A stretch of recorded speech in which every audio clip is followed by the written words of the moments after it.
श्रीमद् भागवत महापुराण ज्ञान यज्ञ सप्ताह, जिसमें हम सब एकत्रित हुए हैं। कार्यक्रम के आयोजन के मुख्य बिंदु हैं, जिसके बारे में आप सब जान रहे हो।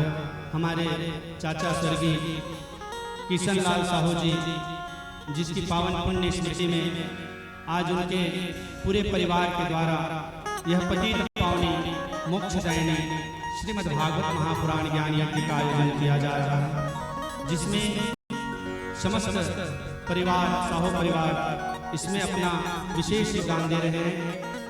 मुख्य श्रोता के रूप में बैठे हुए मेरे परम मित्र परमानंद साहू जी, पप्पू साहू जी, साथ में उनकी धर्मपत्नी खेमिन साहू जी, दूसरे छोटे भाई के रूप में बैठे हुए परीक्षित के रूप में हमारे भाई देव ऋषि साहू जी, साथ में उनकी धर्मपत्नी जी, क्या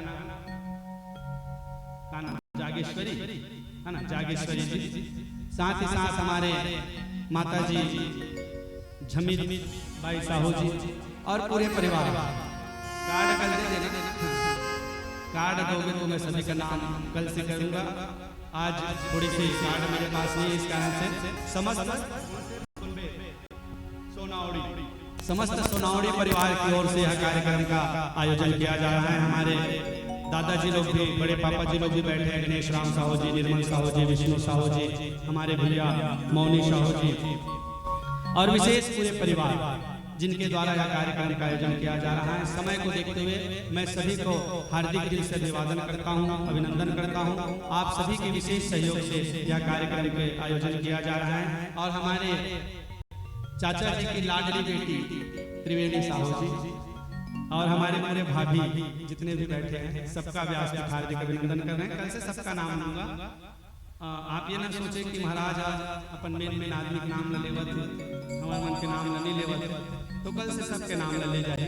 साथ ही साथ हमारे पूरे ग्राम के गणमान्य नागरिकगण, श्रोता बंधुगण सभी का व्यासपीठ एक साथ हार्दिक अभिनंदन करते हैं। आइए समय को देखते हुए आज की जो भगवत चर्चा है, मैं ज्यादा विलंब नहीं करूंगा, क्योंकि देखते देखते 7 बजने वाली हैं और प्रथम दिवस की कथा में होते ही हैं।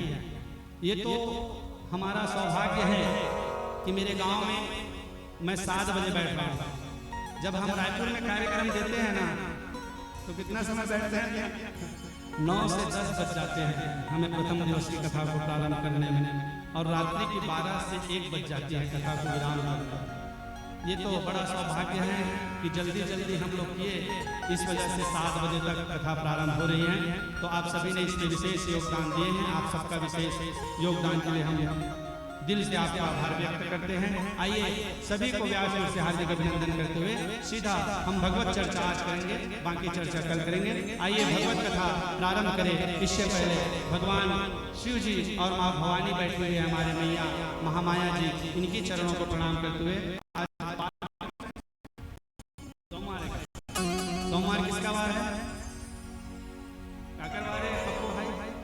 सोमवार को माने जाते हैं बाबा भोलेनाथ।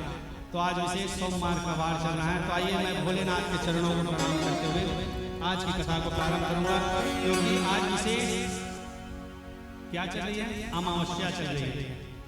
हमारे माताएं लोग, भाभी लोग, सभी लोग वट सावित्री की पूजा करते हैं, किए हैं। तो आइए वही भगवान शिव जी से वरदान मांगते हुए, आइए भगवान शंकर त्रिपुरारी को प्रणाम करते हुए आज की कथा को हम प्रारंभ करें। कहें सत्या भोलेनाथ तुम्हारे कौड़ी नहीं खजाने में, और 3 लोक बस्ती में बसाकर और आप बसे वीराने में।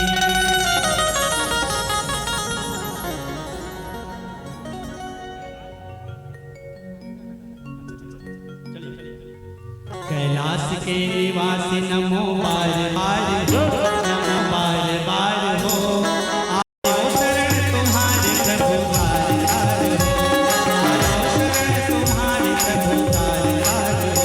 कैलाश के निवासी प्रभु बार बार हो, प्रभु बार बार हो, आयो शरण तिहार प्रभु तार तार हो, आयो शरण तिहार प्रभु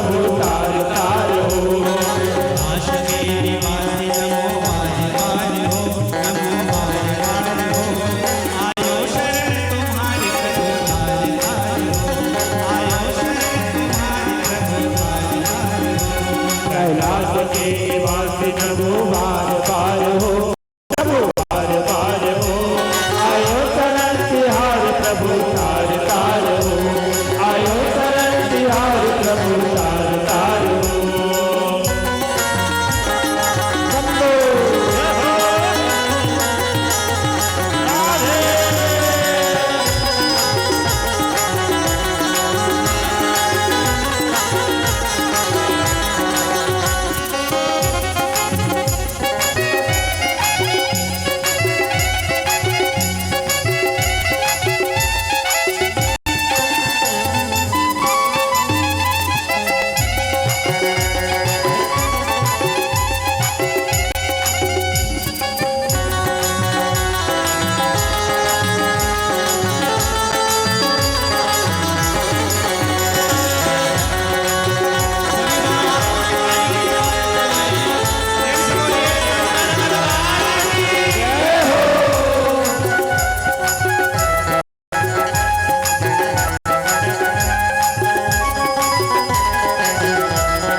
शंकर के चरणों को प्रणाम करते हुए भगवत चर्चा यहाँ से प्रारंभ करें।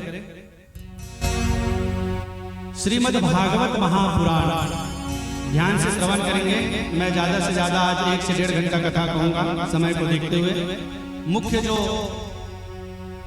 बात है वही बात आज चर्चा किया जाएगा, आप विशेष इसका ध्यान दें। श्रीमद् भागवत महापुराण। क्या कहा गया इसको? श्रीमद् भागवत महापुराण। हम जो कथा श्रवण करने जा रहे हैं, जो कथा श्रवण करने जा रहे हैं, ये पुराण कोई साधारण पुराण नहीं है। इसको महापुराणों में वर्णित किया गया। पुराण तो अनेक हैं। पुराण हमारे कितने पुराण हैं? 18 पुराण। कितने पुराण? 18 पुराण। गरुड़ पुराण, पद्म पुराण, लिंग पुराण, देवी पुराण, गणेश पुराण, वायु पुराण, अग्नि पुराण, कूर्म पुराण, विष्णु पुराण, शिव पुराण। लेकिन 2 पुराण को महापुराणों से वर्णित किया गया है। एक है श्रीमद् भागवत महापुराण और एक शिव महापुराण। मतलब क्यों इनको महापुराण कहा गया? समझ आ रही है? महापुराण क्यों कहा गया? कि इसमें इतनी शक्ति है, इसमें इतनी शक्ति है कि ये कितनों से कितनों जटिल व्यक्ति जो है, कितनों से कितनों पापी व्यक्ति है, उनको तारने का सामर्थ्य किसमें है? तो वो है श्रीमद् भागवत। श्रीमद् भागवत की शरण में जो चला जाता है, एक बार जो भागवत की शरण में आ जाता है, वह व्यक्ति जो है मुक्ति का साधन पा लेता है। कितनों से भी कितनों बड़ा पापी क्यों ना हो, वो यदि भागवत की शरण में आए हैं, उनको मुक्ति मिला है। इसलिए इसको महापुराण कहा गया। तो ये कथा को नैमिषारण्य तीर्थ में सूत जी महाराज ने 88,000 ऋषियों को श्रवण कराया। कौन करा रहे हैं? कौन करा रहे हैं अभी? सूत जी महाराज 88,000 ऋषियों को। कथा कहाँ चल रही है? नैमिषारण्य नाम के तीर्थ। जैसे कि अनेक तीर्थ होते हैं, है ना? आप सब जानते होंगे, अयोध्या तीर्थ है, काशी तीर्थ है, वृंदावन तीर्थ है, हरिद्वार तीर्थ है। ऐसे ही एक नैमिषारण्य नाम का एक तीर्थ है, जहाँ सूत जी महाराज 88,000 ऋषियों को कथा श्रवण कराया। तो जब इस श्रीमद् भागवत महापुराण के बारे में बताया, तो 88,000 ऋषियों ने प्रश्न किया कि कोई ऐसी कथा बताओ जिस कथा को सुन करके व्यक्ति को कम से कम क्या हो? विश्वास कि इस कथा में शक्ति कैसे है। तो सबसे पहले महात्म की कथा बताया इसका भागवत। ध्यान देंगे आप, सबसे पहले भागवत की महात्म की कथा बताई है। भागवत कथा पहले प्रारंभ नहीं किया, उसकी महत्व के बारे में बताया। समझ आ रहे हैं? जैसे कि मैं ये कथा आपको श्रवण करा रहा हूँ और ये कथा के महत्व को आप नहीं जानोगे, ये कथा को नहीं जानोगे, तब तक वह कथा को श्रवण करोगे तो आपको समझ आने वाला। समझ आ रही है? नहीं आ रही? जैसे कि उदाहरण के स्वरूप बता दूं मैं आपको, यहाँ पर यदि कोई कलेक्टर आ जाए, कौन आ जाए? कौन आ जाए? कलेक्टर आ जाए, और आपको पता नहीं है कि वो व्यक्ति कलेक्टर है, तो आप उनके साथ कैसे व्यवहार करोगे? कैसे व्यवहार करोगे? साधारण, जैसे हर व्यक्ति के साथ व्यवहार किया जाता है वैसे व्यवहार करोगे। और यदि वही बात पता चल जाए कि ये मुख्य व्यक्ति कलेक्टर है, तो आपके व्यवहार में बदलाव होगा कि नहीं होगा? होगा कि नहीं होगा? इसी कारण से भागवत कथा श्रवण करने से पहले भागवत के महत्व के बारे में बताया गया है कि भागवत है क्या चीज, इनको पहले जानो, तब उस कथा को श्रवण करोगे, तब आपको लाभ मिल सकता है। तो महत्व के कथा में, महात्म की कथा में सबसे पहले ज्ञान, वैराग्य और भक्ति की कथा बताई है। 5 मिनट में मैं ये कथा बता रहा हूं, समय को देखते हुए ध्यान दें।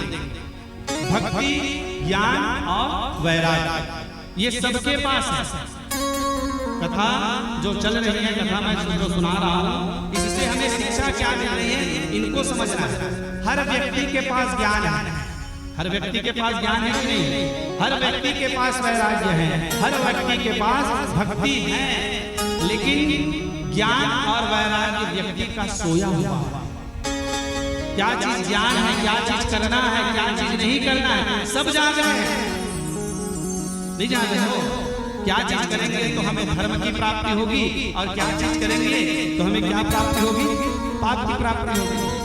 पुण्य और पाप सब जान रहे हो कि ये चीज को करेंगे तो पुण्य, ये करेंगे तो पाप, ये सब जान रहे। ज्ञान तो सब है, लेकिन दिमाग में क्या भरा हुआ है? क्या भरा हुआ है? भूसा भरा हुआ। वैराग्य सोया हुआ है। तो सबसे पहले ज्ञान और वैराग्य की कथा बताया। तो सूत जी महाराज नैमिषारण्य तीर्थ में कथा कहते हुए कहते हैं कि हे ऋषियों, एक समय की बात है, ध्यान पूर्वक श्रवण करें। सनकादिक ऋषि, कौन सा ऋषि? सनकादिक।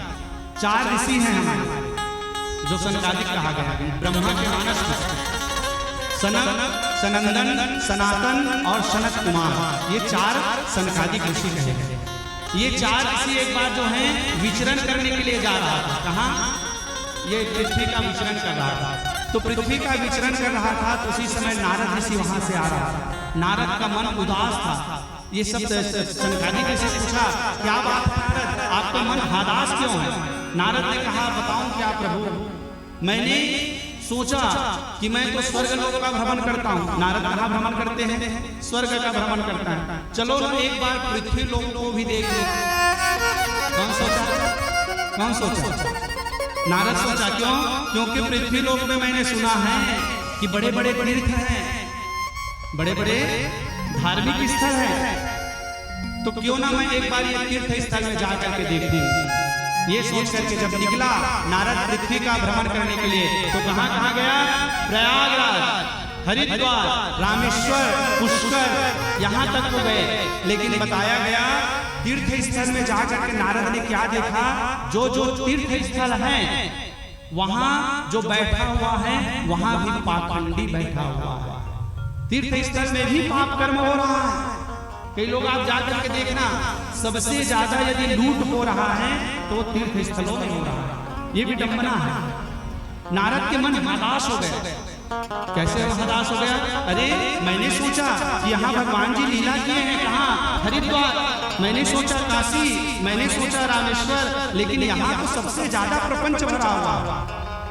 नाम लिखा है बोर्ड में। जब देखा तो क्या लिखा है नाम में? शांति बाबा, मौनी बाबा। लेकिन सबसे ज्यादा वही अशांति हो रहा है। सबसे ज्यादा हल्ला गुल्ला उसी के यहाँ, मतलब उसके आश्रम में। ऐसे ऐसे विडंबना देखा तो उनके मन में इच्छा जाहिर हुआ। किसके मन में इच्छा जाहिर हुआ? नारद ऋषि। तो चलो ना, क्या मैं एक बार वृंदावन चलूं। कहाँ चलूं? कहाँ चलूं? बोला नारद, एक बार मैं वृंदावन होकर के चलूं। क्यों? क्योंकि मैंने सुना है कि वृंदावन में आज भी हमारे बिहारी जी का बांसुरी बजता है।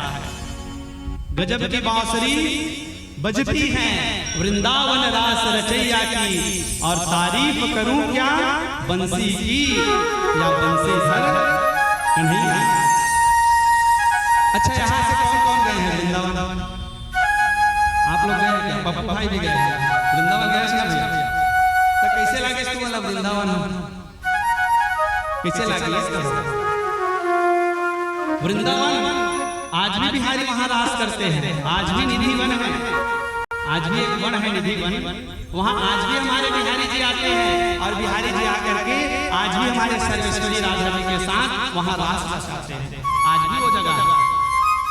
और जो व्यक्ति उसको देखने के लिए रुक जाता है तो या तो वो पत्थर बन जाता है या तो पागल बन के निकलता है, क्योंकि बिहारी जी को कोई देख नहीं सकता, आभा को कोई नहीं देख सकता।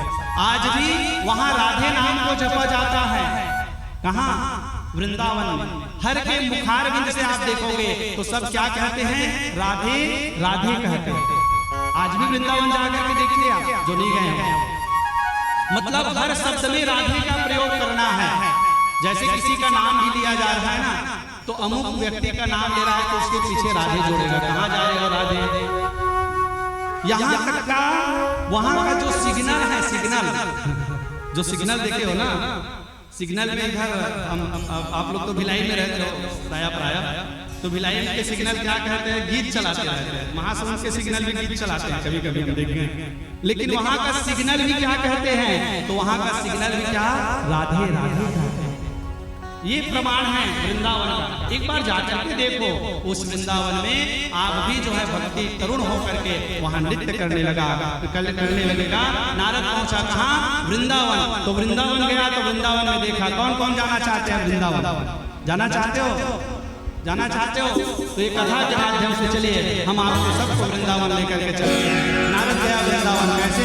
अरे वृंदावन धाम अपार अपार, जपे जा राधे राधे।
बताया गया है जहाँ हमारे बिहारी जी की कथा होती है ना, उस जगह को भी वृंदावन कहा गया है। संतों का कहना है जहाँ ये बिहारी जी की कथा हो रही है वो जगह भी क्या बन जाता है। अभी ये कथा कहाँ चल रही है? कांपा में नहीं चल रहा है तो कहाँ चल रहा है? कहाँ चल रहा है? वृंदावन। और ये वृंदावन में आकर के जो राधे के नाम को गाता है तो होता क्या है? क्या होता है? जो राधे राधे गाते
और हमारे तो सौभाग्य है कि वृंदावन में हमने बिहारी जी की गाथा को गाया। बिहारी जी की कथा को हम भगवान बिहारी जी की पावन धाम वृंदावन में कौन से सन में गए थे? 2023 से 2022 में हम लोग वृंदावन की पावन भूमि में बिहारी जी की गाथा को गाया। यहाँ से भी बहुत लोग गए थे। तो ऐसे वृंदावन के धाम में कौन पहुंचा? नारद। ध्यान से सुनो, 5 मिनट की कथा बता रहा। नारद ने क्या देखा वहां पर? तो नारद देखा कि दो जो है बूढ़ा व्यक्ति पड़ा हुआ। कौन पड़ा हुआ है? 2 बूढ़ा व्यक्ति, और एक जो महिला है वह महिला उनके सामने रो रही है। कौन रो रही है? एक लेडीज तरुण अवस्था में है, मतलब युवा अवस्था, और वो रो रही है। और जब वो रो रही है तो नारद ने जाकर के पूछा कि आप कौन हो और क्यों रो रही हो? वृंदावन की पावन भूमि में आकर के आप रुदन कर रही हो, बात क्या है? तो वो जो युवती थी, वो युवती ने कहा कि हे देवर्षि, मेरा नाम क्या है? भक्ति है। मेरा नाम क्या है? भक्ति। और ये जो दोनों पड़ा है बुढ़ा होकर के, ये कौन है? तो बताया एक का नाम है ज्ञान और एक का नाम है वैराग्य। क्या नाम है? एक का नाम है ज्ञान और एक का नाम है वैराग्य। तो ये कौन है आपका? ये कौन है? तो भक्ति ने कहा कि ये दोनों मेरे पुत्र हैं। भक्ति ने क्या कहा? ये दोनों मेरे क्या हैं? पुत्र हैं, बेटा है। तो नारद ने सोचा कैसा विचित्र दृश्य है। मतलब उसकी माँ जो है क्या है? तरुण अवस्था में है, मतलब जवान है, और जो उनके बच्चे हैं बूढ़ा हो चुका है, जर्जर अवस्था में हो चुका है, उठ नहीं पा रहा है, इतनी स्थिति खराब है। तो पूछा ये कैसे हुआ? तो भक्ति ने कहा क्या बताया नारद, मैं जो है दक्षिण के देश में प्रकट हुई हूँ। दक्षिण देश से प्रकट हुई है भक्ति। कर्नाटक में मैं बढ़ी हूँ और वृंदावन में मैं आई तो वृंदावन में मैं तरुण अवस्था में हो गई, लेकिन मेरा जो पुत्र है ज्ञान और वैराग्य क्या हो गया है? बूढ़ा हो चुका है।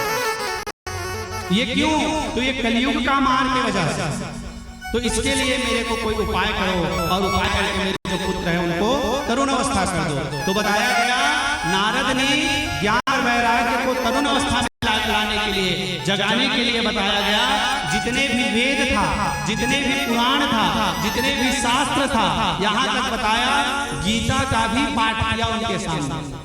किसके सामने? ज्ञान और वैराग्य के सामने में। लेकिन जैसे पाठ करते थे नारद, तो पाठ के करते तक वह जो है तरुण अवस्था में आकर के खड़े होते थे, और जैसे पाठ समाप्त हो जाते थे तो क्या होता था?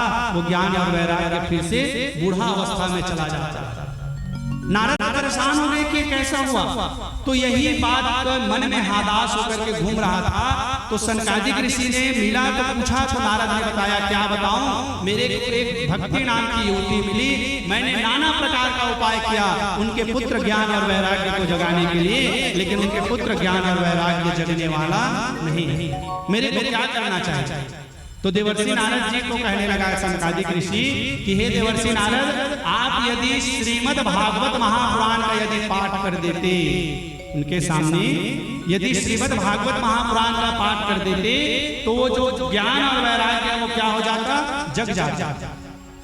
नारद ने कहा ये श्रीमद् भागवत महापुराण ये कहां से आया, तो कहा ये श्रीमद् भागवत महापुराण वेद से ही निकला है, ये और कहीं से नहीं आया है, ये क्या है, वेद से निकला हुआ है। तो जब वेद से निकला है, नारद कह रहा है जब वेद से निकला है श्रीमद् भागवत महापुराण, तो मैंने तो पूरे वेद का पाठ कर दिया, मैंने तो पूरा वेद का पाठ किया उनके सामने, फिर क्यों नहीं जगा।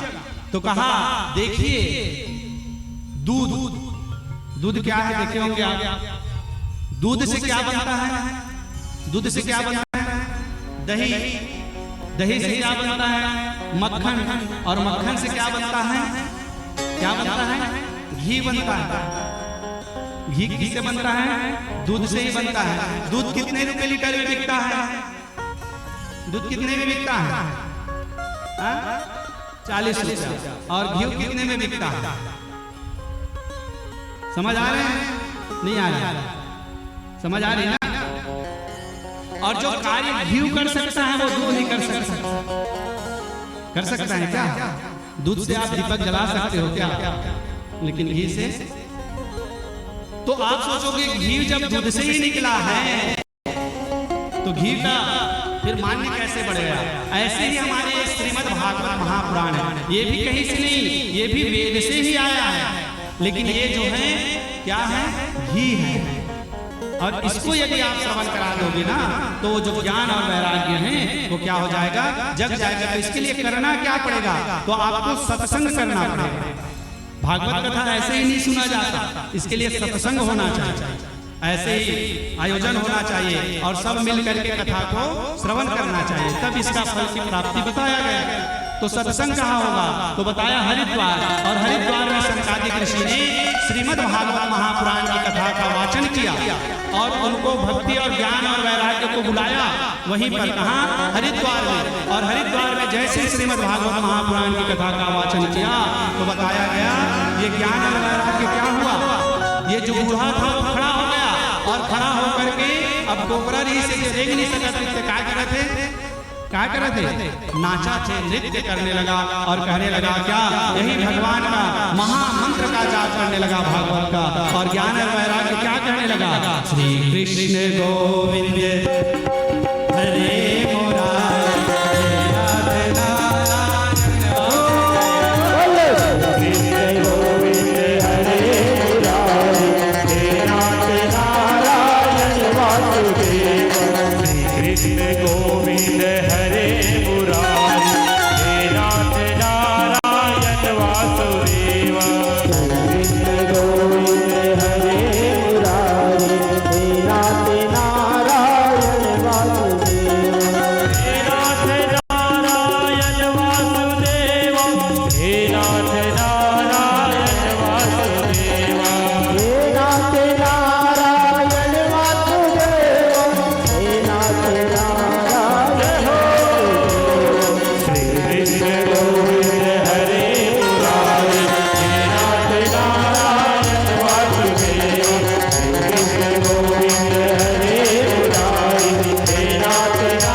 समय को देखते हुए क्या कहने लगा, ज्ञान और वैराग्य श्री कृष्ण गोविंद हरे मुरारे और हे नाथ नारायण वासुदेवा, इस महामंत्र का जाप करते हुए ज्ञान और वैराग्य नृत्य करने लगा।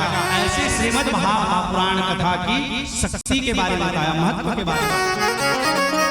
सूत जी महाराज कहते हैं कि हे ऋषियों कि ये कथा में इतनी बड़ी शक्ति है, ध्यान से सुनो, ये कथा में कितनी बड़ी शक्ति है कि जितने बड़ा पापी क्यों ना हो वो पापी को भी ये श्रीमद् भागवत महापुराण कथा सुन लेने से मुक्ति की प्राप्ति हो जाती है।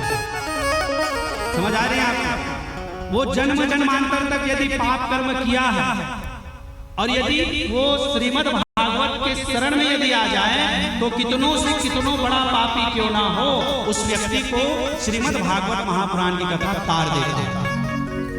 तो 88,000 ऋषियों ने पूछा कि आप कह रहे हो तो इसका कोई प्रमाण बताओ, ऐसा कोई पापी की कथा बताओ जिन्होंने अंत में श्रीमद् भागवत महापुराण की शरण में आकर के उनको सदगति की प्राप्ति हुई हो, ऐसी कथा बताओ। तो ध्यान से सुनो, मैं उस पापी की कथा आपको श्रवण करा रहा हूं, जिस पापी का नाम है धुंधकारी।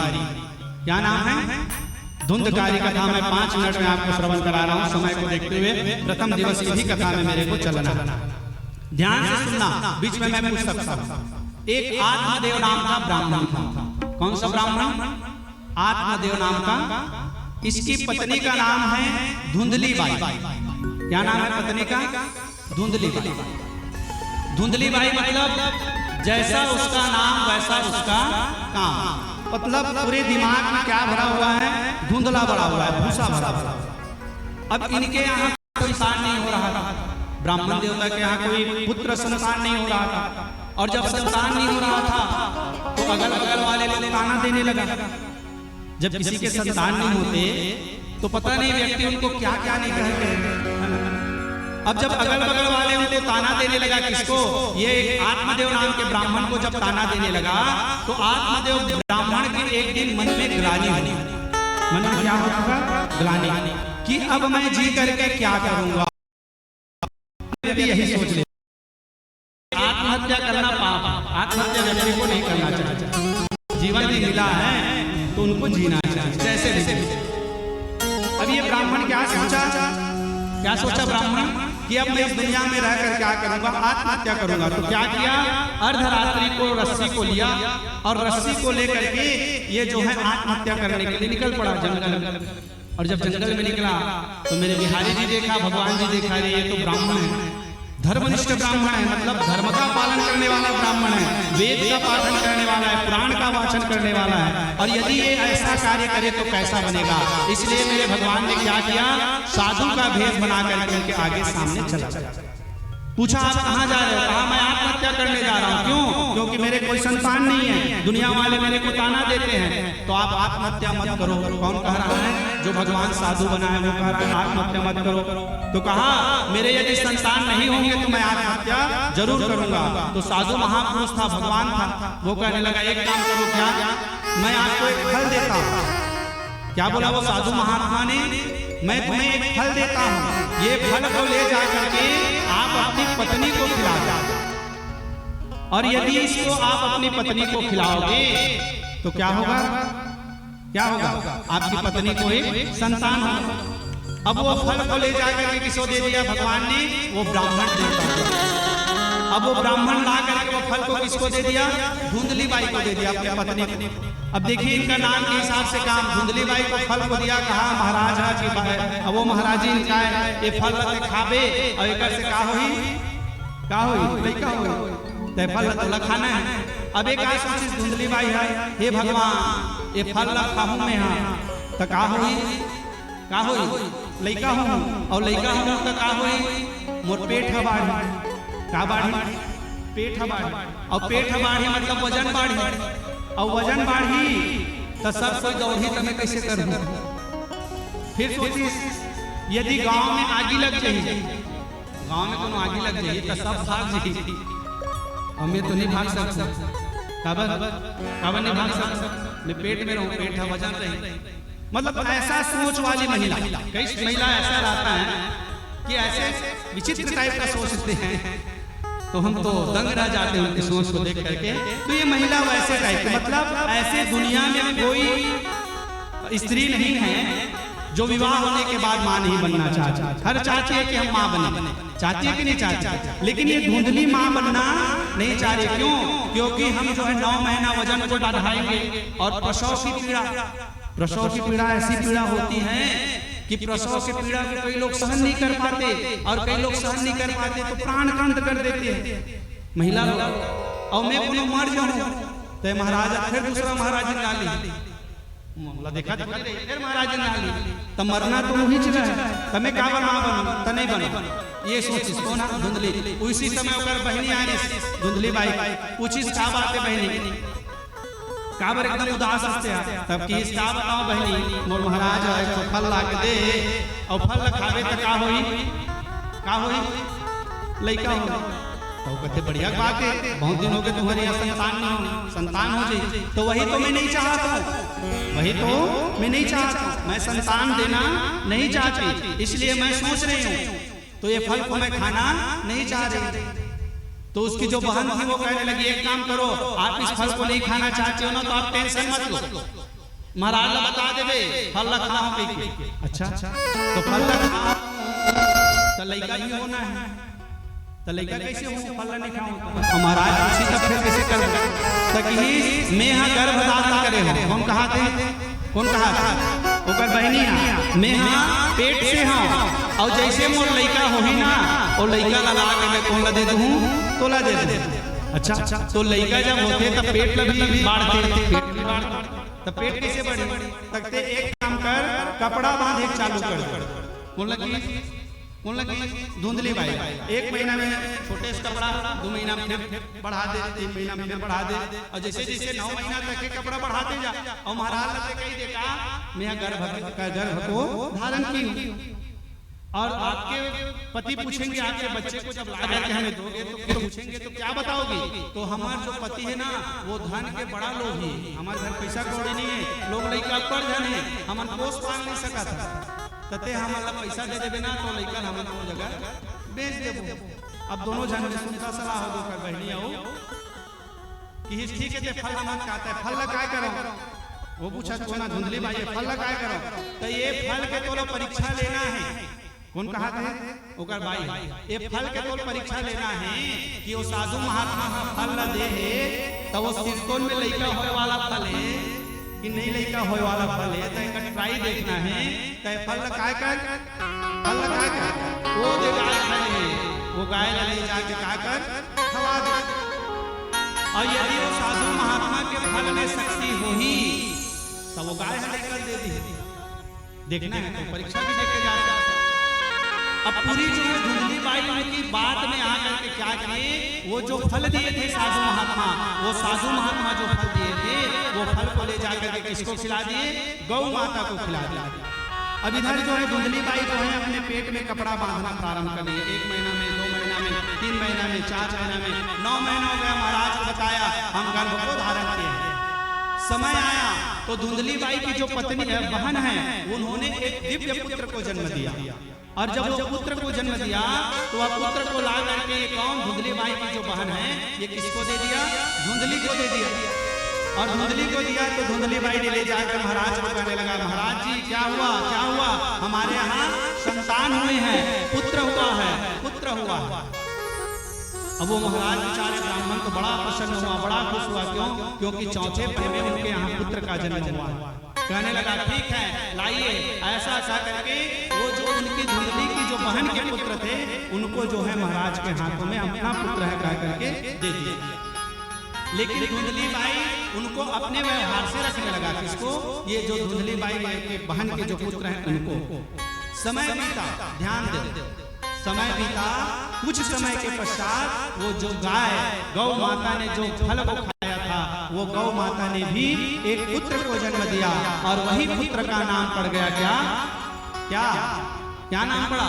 गौकर्ण। प्रेम से बोलिए गौकर्ण महाराज की जय हो। गाय के जो पुत्र हुआ उसका नाम पड़ा क्या नाम पड़ा? गौकर्ण। क्यों? क्योंकि वो जो बालक हुआ था वो बालक का पूरा शरीर जो है मनुष्य की तरह था। वो बालक का पूरा शरीर कैसा था?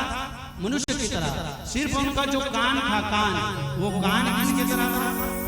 गाय के कान की तरह उसका कान था। इस कारण से गौ मतलब होता है गाय और कर्ण मतलब होता है कान। गाय का कान लेकर के वो पुत्र आया इस दुनिया में, इस कारण से उस बालक का नाम पड़ गया क्या? गौकर्ण। ऐसे गौकर्ण महाराज जी का प्रादुर्भाव हुआ। अब ये जो पुत्र था किसका पुत्र? किसका पुत्र? धुंधली बाई के पुत्र का, जो बहन का जो पुत्र था। अब ये धुंधली बाई कहने लगा ये मोर लइका है, काकर लइका है, मोर लइका है। तब मोर लइका के नाम ला मैं मोर हिसाब से रख। कौन लगा थे? महाराज लगा मैं मोर लड़का का नाम ला मोर हिसाब से रखूं तो का नाम रखी सो का नाम रखी? मोर नाम धुंधली। तो मोर लड़का का नाम का होना चाहिए? मोर नाम से मोर लड़का ला जानना चाहिए, इस कारण से मोर नाम धुंधली। तो मोर लड़का के नाम धुंधकारी। क्या नाम? धुंधकारी। अंत में कहा गया गौकर्ण महाज्ञानी। गौकर्ण महाराज क्या हुआ? महाज्ञानी हुआ। और धुंधकारी महाखलह। भागवत ने यहां तक कह दिया कि धुंधकारी जैसा राक्षस खल निशाचर और कोई नहीं हुआ। इतना बड़ा दुराचार। क्यों? संगत का प्रभाव। गौकर्ण महाराज क्या करते थे? गौकर्ण महाराज अपने पिता की सेवा करते थे, पिता के साथ रह करके वेद का पाठ करते थे, शास्त्र को पढ़ते थे, पुराण को पढ़ते थे। तो उसके प्रभाव से वह जो है वेद पाठ हो गया। अंत में जा करके काशी में चला गया और काशी में जा करके उन्होंने विद्या अध्ययन किया। कौन? ये गौकर्ण महाराज महाज्ञानी है। और धुंधकारी क्या हुआ? धुंधकारी महाखलह। जब लड़का ही धुंधकारी नान लड़का तो गली में खेलत खेलत एक जन के मुड़ ला फोड़ दी। काका मुड़ ला फोड़ दी अपन संगवारी अमूर ला फोड़िस, अमूर ला फोड़ के आई अपन मान करते मियां का में एक जन के सिर ला फोड़ के आ। तो धुंधकारी को धुंधली ने क्या शिक्षा दिया? ठीक किया बेटा, मार खा के तो नहीं आया, मार करके आया। समझ रहे हो बात? मतलब एक गलती जो है हम छिपाते हैं बच्चे का, वही गलती फिर आगे चल करके उनके भविष्य को खराब करता है। संतान के बालक के बच्चों के सबसे पहला गुरु बताया है तो माँ। सबसे पहला गुरु कौन है मालूम है आप लोगों को? बच्चे का सबसे प्रथम गुरु बताया गया है तो वो माँ है।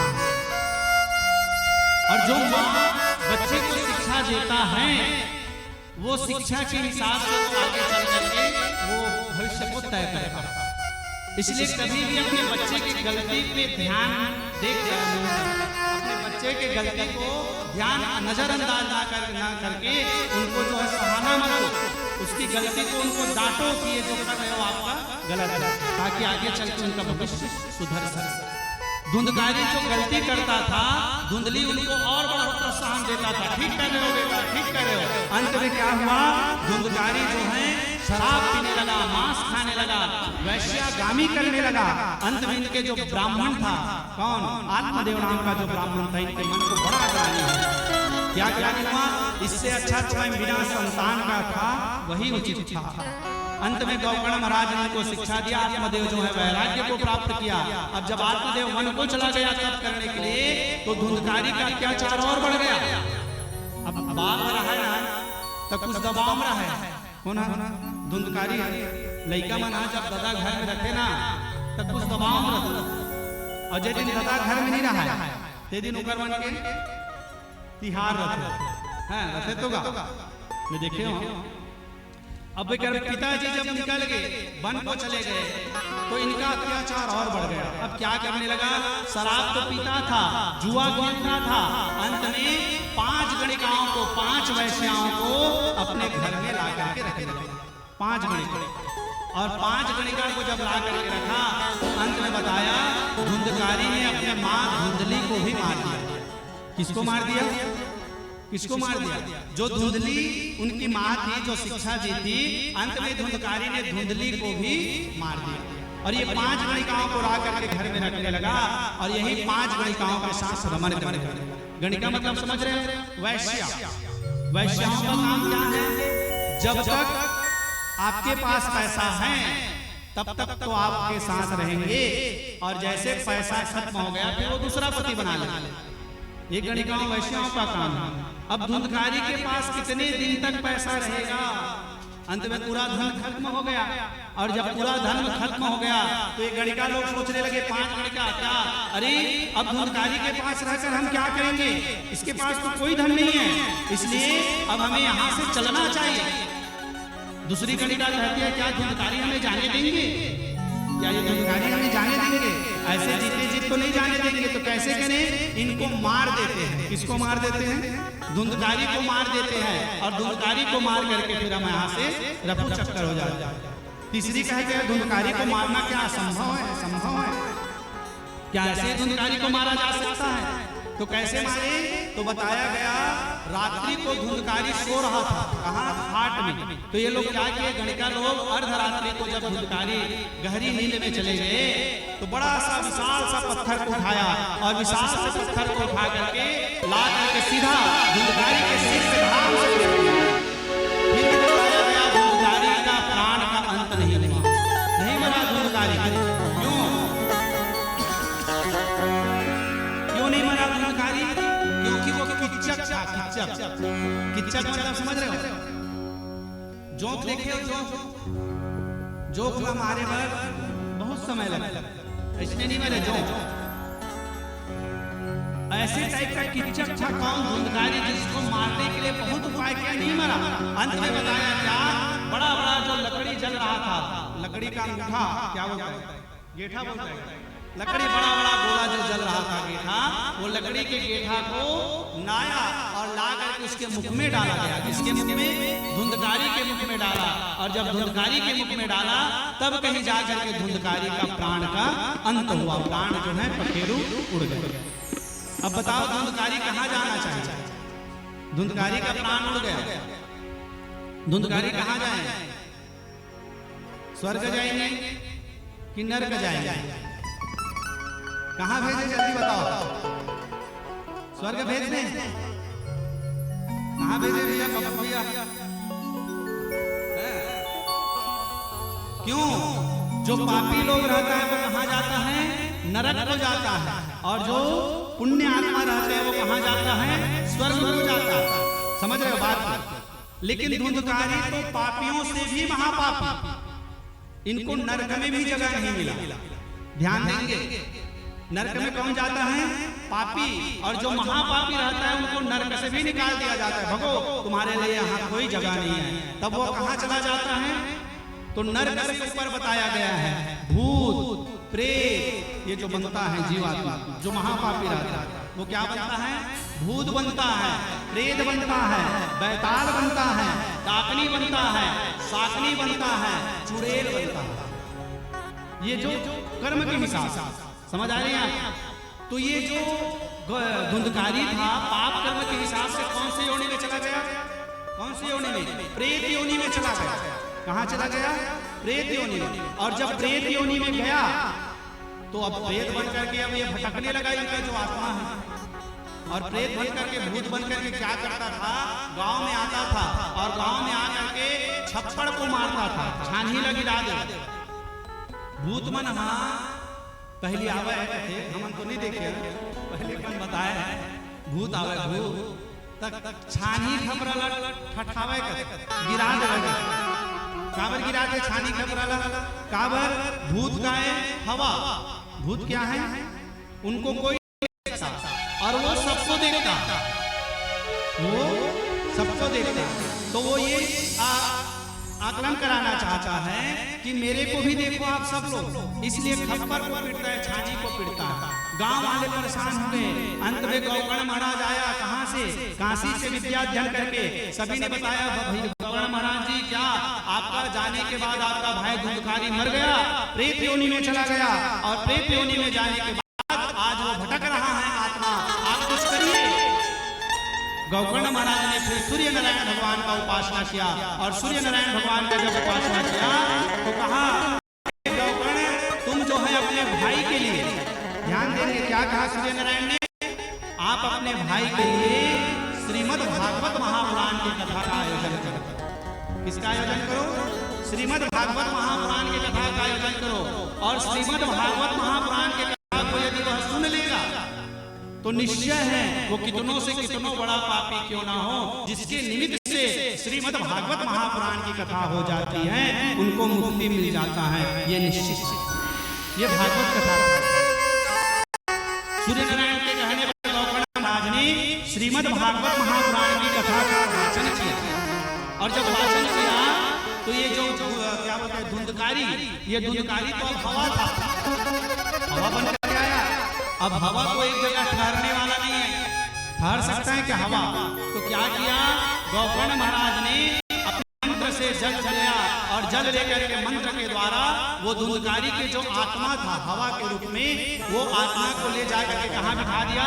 वही एक बांस का वृक्ष था, बांस, वही बांस के वृक्ष में धुंधकारी को प्राण को ले जाकर के बांस में बिठा दिया और कथा का वाचन किया गया। कौन? गोकर्ण महाराज कथा को वाचने लगा। श्रीमद् भागवत महापुराण की कथा कितने दिन तक होगी? दिन तक। श्रीमद् भागवत कथा कितने दिन तक होते? 7 दिन तक।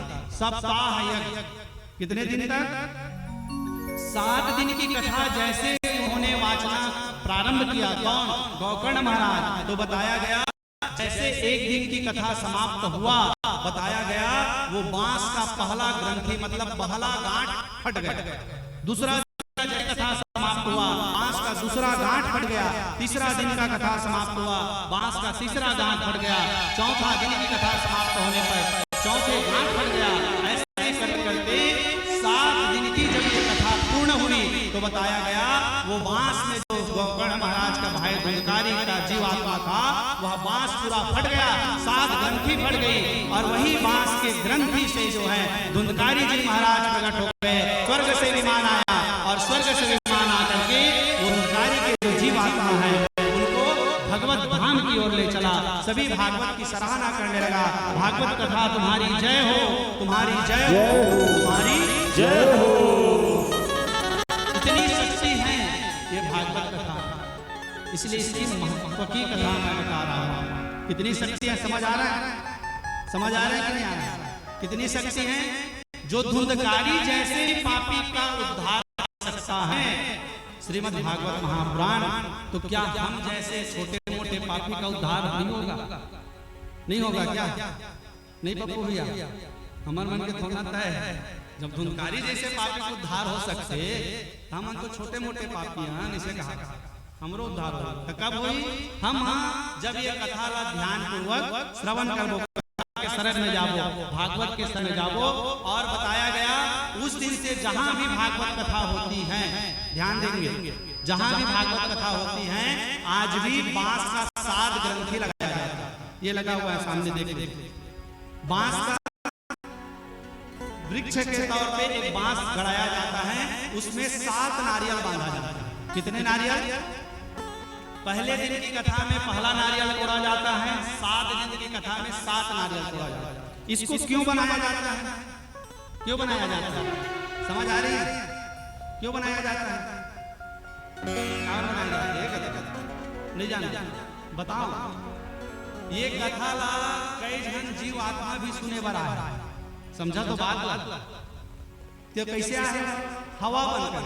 अब हम हमको बैठ के कथा सुना था, लेकिन जो पूर्वज लोग हैं, जीव आत्मा, जो कई आत्मा भटक रहे हैं हमारे ऊपर, ये तो हमारा सौभाग्य है। और एक बार पप्पू भैया के लिए जोरदार ताली का स्वागत होना चाहिए, जिन्होंने आज सोनौर परिवार के उद्धार के लिए ऐसे कार्यक्रम का आयोजन किया। क्या पता हमारे कई पूर्वज भटक रहे हैं, नहीं कितनों पूर्वज भटक रहे होंगे, तो उसके लिए ये जगह स्थान दिया गया है कि वो जितने जीव आत्मा हैं वह सब आकर के कहाँ बैठेंगे? यही ग्रंथि में बैठेंगे।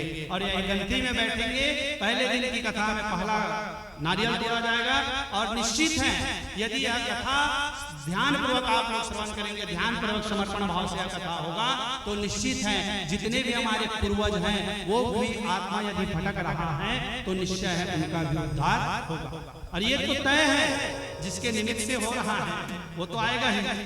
जिसके निमित्त से हम कथा कर रहे हैं, हमारे चाचा जी स्वर्गीय किशन लाल साहू जी के आत्मा शांति के लिए तो कथा हो रहा है। जब धुंधकारी जैसे का उद्धार हो सकता है तो ऐसे जीवात्मा का उद्धार होना भी तय है। इसलिए जो भी भागवत के शरण में आएगा, जो भी समर्पण भाव दिखाएगा, जो भी प्रेम दिखाएगा और जो भी व्यक्ति अपने पूर्वज के लिए यह कथा का आयोजन करेगा तो निश्चित है पूर्वज का उद्धार श्रीमद् भागवत महापुराण की कथा से। ऐसी श्रीमद् भागवत महापुराण की महात्म की कथा सूत जी महाराज नैमिषारण्य तीर्थ में 88,000 ऋषियों को श्रवण कराया। महात्म की कथा को हम यही करेंगे। और भागवत की आज प्रथम दिवस की कथा का हम लोग जब डिसाइड किए समय को तो बहुत 9 दिन की, 8 दिन की या 7 दिन की, खेमिन भाभिया आपको यहाँ भाभिया 5 दिन के नहीं हो सके, कहा ऐसे मैं क्यों नहीं हो सके भाभी? एक तो 7 दिन के होते, 7 दिन के सप्ताह यज्ञ होते, एक दिन के गौकर्ण महात्म के कथन करबो और एक दिन के गीता करबो, 9 एक दिन जोड़े 7 दिन के भागवत कथा और एक दिन के गीता वार्षिक श्राद्ध, मतलब 8 दिन के कार्यक्रम निर्धारित करें। तो सप्ताह यज्ञ की आज प्रथम दिवस की भी कथा है। थोड़ी सी मैं प्रथम दिवस की कथा में आज प्रवेश करूंगा। परीक्षित कौन है, सुखदेव कौन है, थोड़ा सा उनके बारे में चर्चा करेंगे, उसके बाद आज की कथा विराम करेंगे। कल समय के अनुसार फिर विस्तृत चर्चा इसी का किया जाएगा। कल ठीक 2 बजे जो समय दिया गया है वो समय के अनुसार से हम कथा आपको प्रसारण कराने का प्रयास करेंगे। आप समय के अनुसार आए और कथा को आप RK छत्तीसगढ़ के माध्यम से लाइव प्रसारण की कथा YouTube के माध्यम से चल रही है। आप मोबाइल में भी कथा श्रवण कर सकते हैं। कल हो सके तो टीवी वगैरह भी यहाँ पर लगाया जाएगा, जो नहीं देख पा रहे हैं टीवी में भी देख सकते हैं। और जे मतलब समझ नहीं आई सही ते जाके एक बार RK छत्तीसगढ़ YouTube में एक कथा लाओ सुनना चाहो तो आप एक कथा लाओ सुन सकते हो। ये लाइव प्रसारण भी चल रहा है। तो आइए सूर्य महाराज नैमिषारण्य तीर्थ में सोनिका जी 88,000 ईस्वी को भागवत महात्मा की कथा श्रवण कराएं। अब आइए हम भागवत महापुराण की प्रथम दिवस की कथा में प्रवेश करें। इससे पहले भगवान नाम का संकीर्तन करते हुए 10 मिनट से 20 मिनट और लूंगा कि जाना है, चलना है क्या? चलन कितना समय? 1 घंटा जरूर आपके आगे आगे पालन किया जाएगा। आइए भगवान नाम का संकीर्तन ले तो मन कितना श्राम होते भजन के माध्यम से मैं समझ जाऊँ। मन तो सुस्त हो गया, कैसे लगा जे मन दोनों हाथ में ताली बजा के भजन करूँ ना, तब मैं कथा आधा घंटा चला तुम अगर वो साथ होता और तुमने इसने जब हाथ हो ना तब फिर कथा विराम करके फिर आरती चलो। जय ठीक है। तो आइए भजन में झूमते हुए राधे का नाम है अनमोल बोल राधे राधे, राधे का नाम है अनमोल बोलो राधे राधे, राधे का नाम है अनमोल बोल राधे राधे, राधे का नाम है अनमोल। सभी लोग राधे राधे बोलो राधे राधे, बोलो राधे राधे, बोलो राधे राधे, बोलो राधे राधे, बोलो राधे राधे, बोलो राधे राधे, बोलो राधे राधे, बोलो राधे राधे। राधे का नाम है बोल बोल राधे राधे, राधे का नाम है बोल बोलो राधे राधे। जय हो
की लहरें बोले राधे राधे राधे राधे। गंगा की लहरें बोले राधे राधे राधे राधे।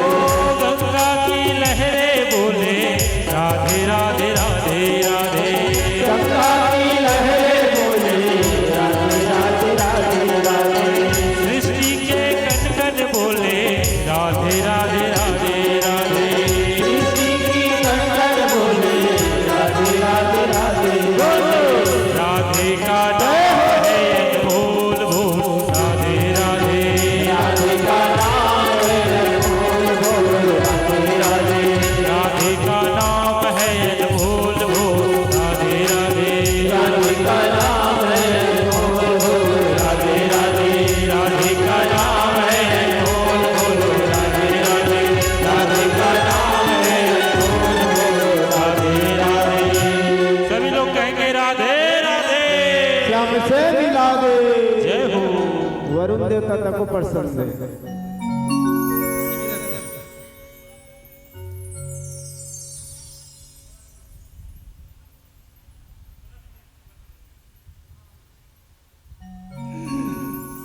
आइए अब हम आपको भगवत कथा में लेकर चलते हैं। अभी तक की जो कथा चल रही थी वो भागवत महात्म की कथा चल रही थी। अब हम भागवत कथा में प्रवेश कर रहे हैं। अब सबसे पहले मैं कथा का सार बात आपको बता रहा हूं। कल इनके बारे में विस्तृत चर्चा करूंगा। यह श्रीमद् भागवत महापुराण के रचनाकार कौन है, इनको लिखा कौन है? श्रीमद् भागवत महापुराण को लिखा कौन है जानते हो आप लोग? व्यास जी महाराज। कौन लिखा? रचना किसने किया? व्यास। जितने भी पुराण हैं सबके रचनाकार हैं हमारे व्यास जी महाराज। तो व्यास जी कौन है? तो व्यास नारायण भगवान के 24 अवतार में 17वां अवतार जो है व्यास नारायण का अवतार।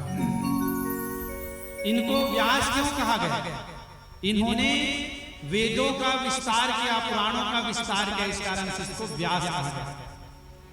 तो ये जो पुराण है श्रीमद् भागवत महापुराण, इनकी जब रचना किया हमारे व्यास जी महाराज ने, भगवान के ही अवतार हैं, तो बताया गया उस समय व्यास जी महाराज की अवस्था जर्जर हो चुका था, बूढ़ा हो चुका था।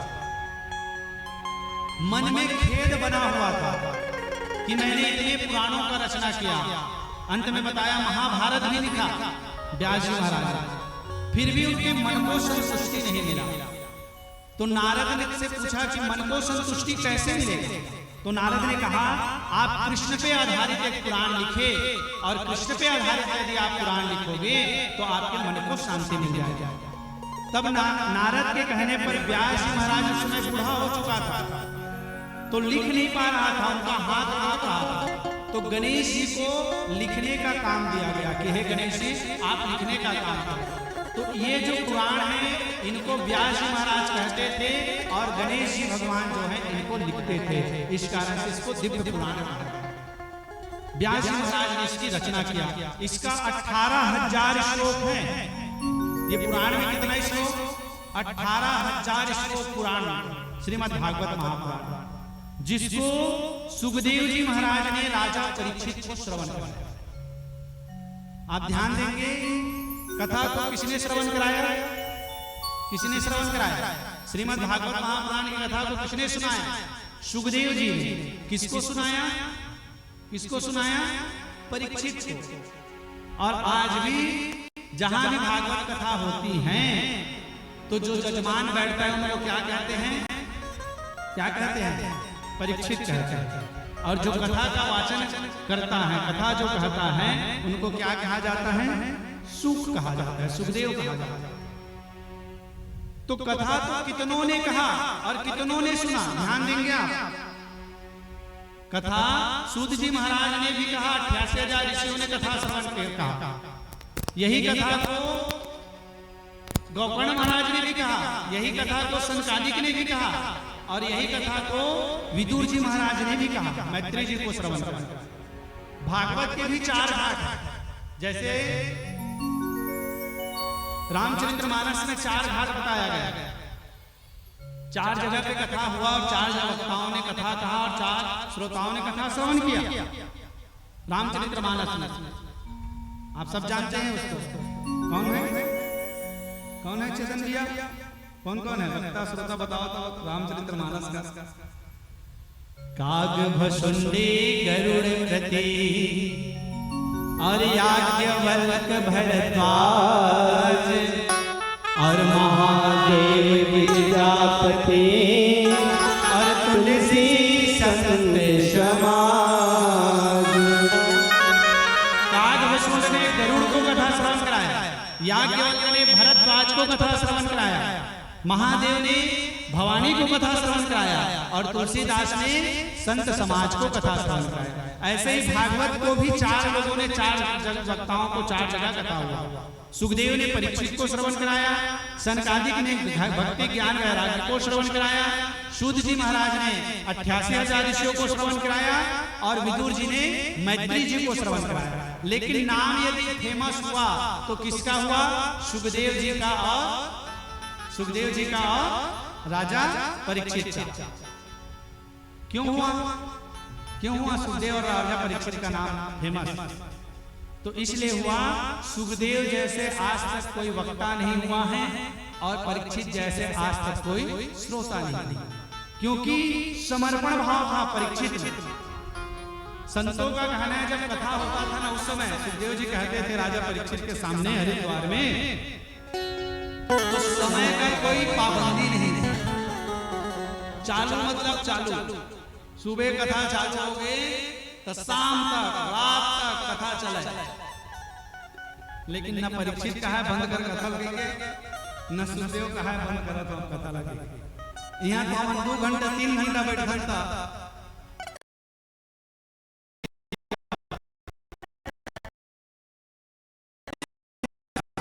सुखदेव जी महाराज कौन है? तो सुख जी महाराज कहते हैं कि सुखदेव और कोई नहीं है, सुखदेव जो है भगवान शिव का ही एक अंश है। भगवान शिव का अंश कौन है? सुखदेव जी महाराज। और भगवान की कथा का सबसे यदि कोई रसिक पात्र है तो वो हमारे शिव जी। ध्यान देंगे, गुड़ बात बता रहा, राम की कथा और राम के नाम का सबसे ज्यादा रसिक है तो वो है शिव जी। श्री राम कथा रस रसिक प्रभु श्री शंभुनाथ हनुमान और प्रेम सहित आसन धरो और सुनहु कथा करूँगा। राम जी की कथा, राम जी की सेवा करने के लिए शिव जी हनुमान बन गए। ये जो हनुमान है वो और कोई नहीं, शिव जी ही है। और राम कथा सुनबे को रसिया, हनुमान जी को कहा है राम जी की, भगवान जी की कथा को सुनने का वो रसिया बताया। तो सुखदेव जी महाराज शिव का अंश, तो सुखदेव जी का प्रादुर्भाव कैसे हुआ, सुखदेव जी का जन्म कैसे हुआ? ध्यान से सुनिए, मैं 2 मिनट में सुखदेव जन्म की कथा आपको बता रहा हूं। एक समय की बात है, भगवान शंकर और मां पार्वती कैलाश में निवास करते हैं। एक की बात शिव जी कहीं चले गए। शिव जी कहां? कहीं चले गए।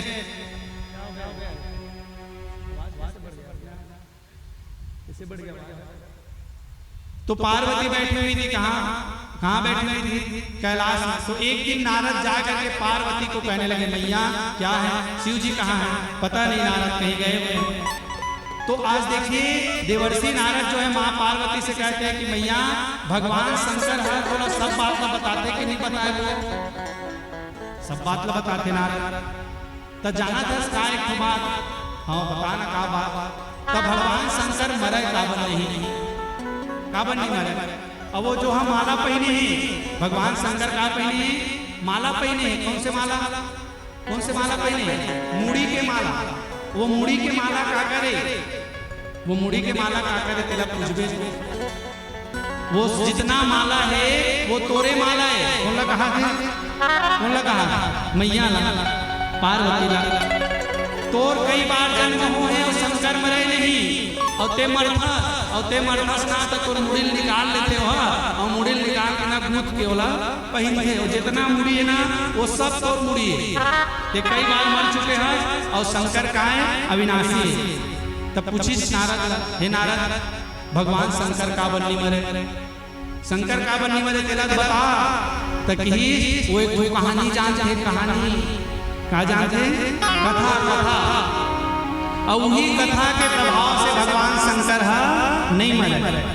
और वो कथा यदि ते सुन लेवे ना भवानी, वो कथा ला यदि सुन लेवे तो कहूँ नहीं मरा तो कैसे होई ना। आवाज शंकर भगवान आई ना तो जबरन के झगड़ा मता का करबे। और वो अमर कथा ला ते पूछ लेवे, और वो अमर कथा यदि ते सुन लेवे ना पार्वती तो तहु अमर हो जाए। मैया कहा यदि वो अमर कथा के सुन लेवे तो कहा जबे तहु अमर हो जाए। नारद डिग्री लगा के चल के सुहाले। अब भगवान शंकर आगे, शंकर आए कहने लगे हे प्रभु का वो कथा सुना। कौन से कथा सुना? अमर कथा ला जलते जान जा। भगवान शंकर कहते कि पार्वती अमर कथा ला ऐसने नहीं सुने जाए, वो जे सुनते थे का हो जाते, का हो जाते, अमर हो जाते। तो एक लिए वीरान जगह में जाए पढ़ी। मैं सुखदेव जी के जन्म की कथा बता तो ध्यान से सुन। शिव जी का बोली ये कथा ला ऐसे जगह में नहीं कहे जाए, वीरान जगह में जाए पढ़ी। तो माँ पार्वती को लेकर के भगवान शंकर कहाँ गए? कैलाश के ऊपर। कहाँ चला गया?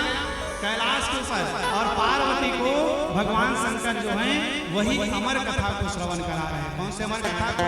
जो भगवान शंकर जानते हैं, और जो इसको सुनता है वो क्या हो जाता है? अमर हो जाता है। क्या श्रवण कराया शंकर भगवान? क्या श्रवण कराया? तो पर्वत के ऊपर में ले जाकर कहते हैं, ध्यान से सुनो, गीत के माध्यम से कथा आपको समझ आ जाएगा। पर्वत के ऊपर अमर कथा,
भोला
भगवान शंकर है। तो हो इसका घेरी बेरी जमहासी माता के झूमर के माता के झूमर के माता के झूमर के घेरी बेरी जमहासी माता के झूमर के माता के झूमर के माता के झूमर के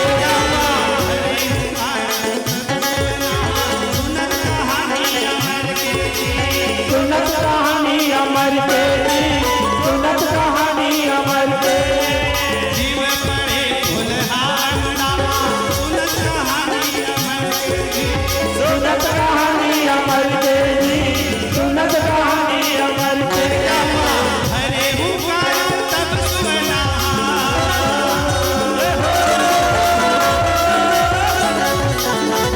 हरे पुकारो तब सुना सुखदेव बनिस बखानी सुखदेव बनिस बखानी आहा कैके भरे पुकारो सुने उमा भवानी आहा कैके भरे पुकारो सुने उमा भवानी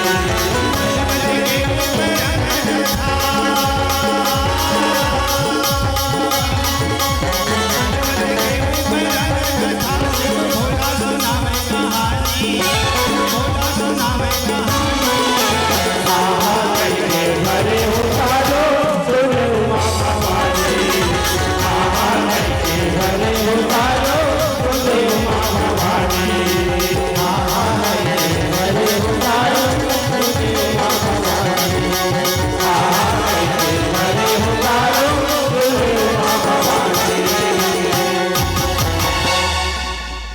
अरे हाँ हाँ कही के भरे हुकारो कौन हुकारो भर रहे हैं कौन हुकारो भर पार्वती की कथा सुनाई गई पार्वती ने नींद आ गई। अब पहले जब कथा का है ना तो एक जन हुकारो देने वाला रहा है कि नहीं रहा कथा कहा कि जन हो हाँ जी ऐसे कहने वाला रहा है कि नहीं? अब तो नहीं रहा पहले कथा टिकाऊ का होना तो जन हुकारो दे अब ये कथा की तो हुकारो देने वाले को दी से पार्वती हुकारो देवर। अब जब जमहासी आए कहा नींद आ गई कौन नींद आ गई पार्वती को कथा कौन कहा थे भगवान शंकर। अब नींद पड़ गई होकर पार्वती के और नींद पड़ी तो उसने बेर कहा हुई वही जो है एक तो घोंसला में एक तो अंडा दे रही कहा दे रही से अंडा मैना और जो अंडे दिए थे तो वही समय क्या हुआ कथा के दौरान कथा के उपरांत वही अंडा जो है फूट गया और वही अंडा में क्या पड़ गया जीव पड़ गया जीव तोता का बच्चा सुख का बच्चा। अब जैसे पार्वती सो गई तो कथा को कौन सुन रहे हैं हम कौन सुन रहे हैं समझ आ रहे हैं वो सुख का बच्चा तोते का बच्चा वो कथा को सुना और वही देने लगा कौन वो तोते का बच्चा।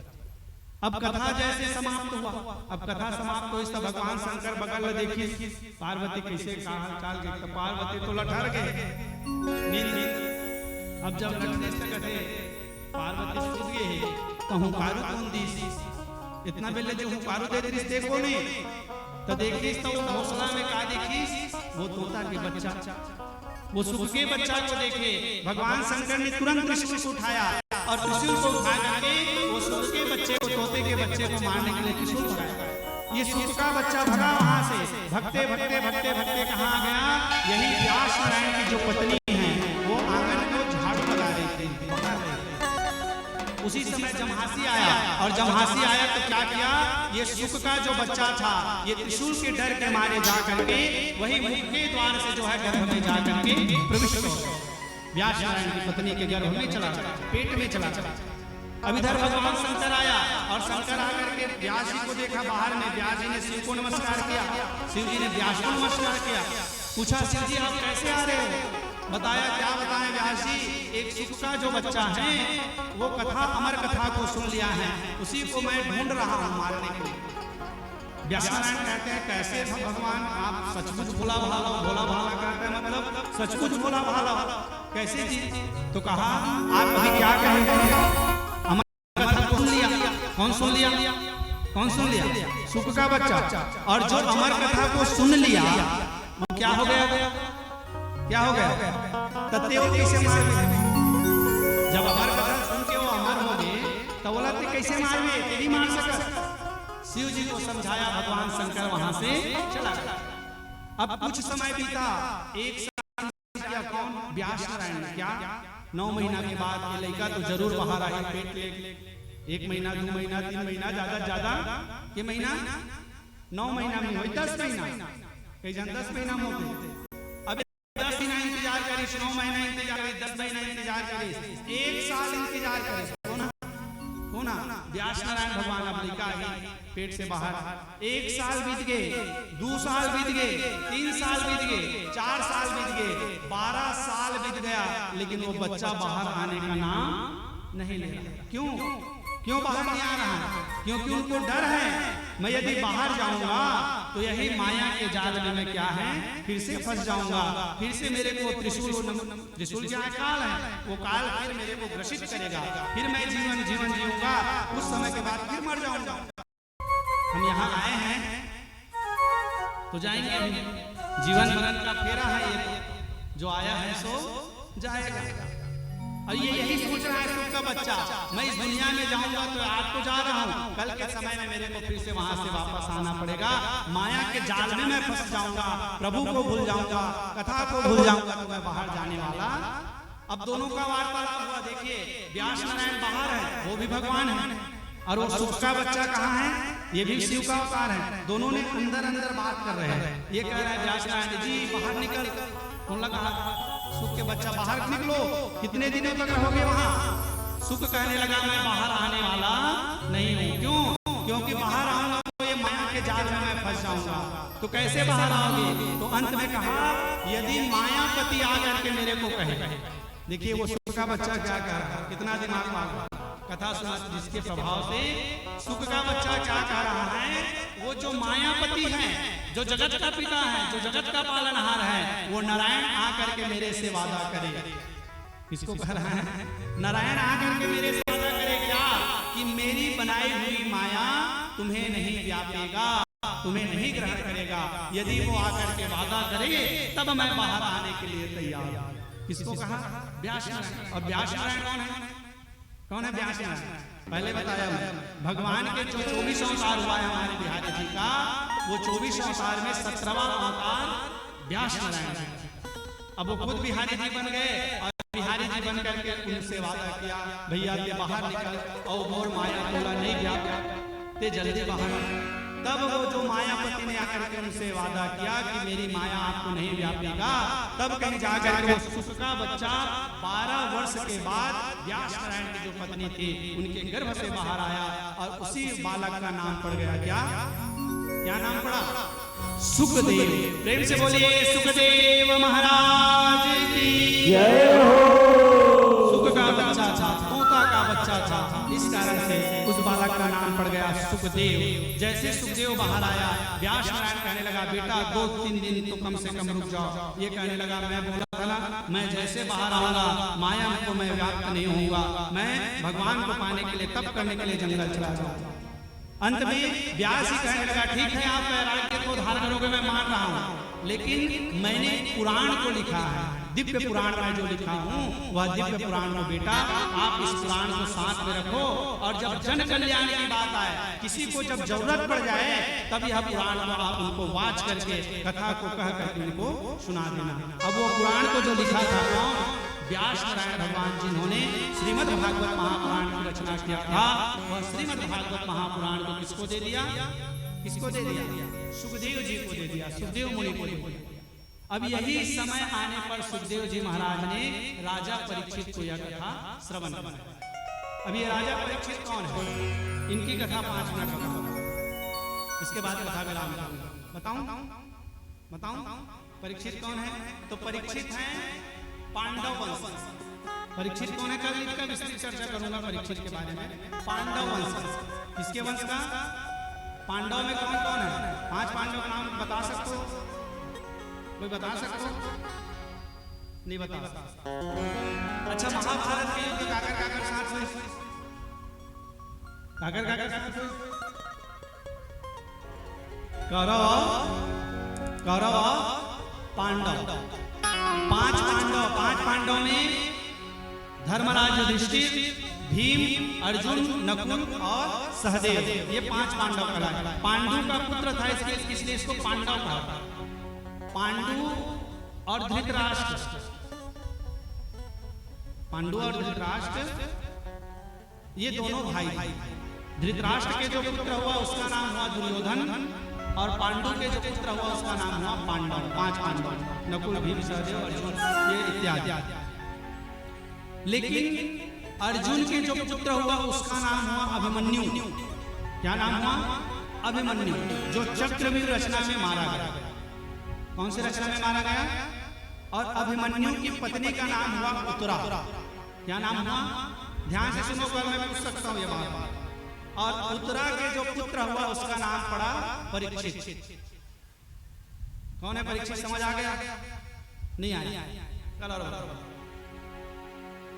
अर्जुन के पुत्र अभिमन्यु, अभिमन्यु के पुत्र हुआ परीक्षित, मतलब अभिमन्यु का अर्जुन का नाती, अभिमन्यु का पुत्र। ये जब कौरव और पांडव के बीच में युद्ध हुआ तो बताया गया अंत में पांडव की विजय हुई, कौरव का हार हुआ। दुर्योधन का जंघा टूटा हुआ है, अंतिम क्षण में मैं लेके चला हूं। जंघा जब टूटा हुआ था तो उनके एक मित्र था जिसका नाम था अश्वत्थामा। क्या नाम था? जो गुरु द्रोणाचार्य के पुत्र थे।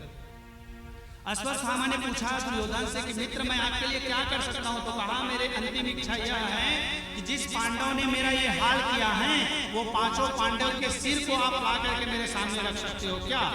तो बताया गया ये जब अश्वत्थामा गया तो उस समय 5 पांडव वन को गया था।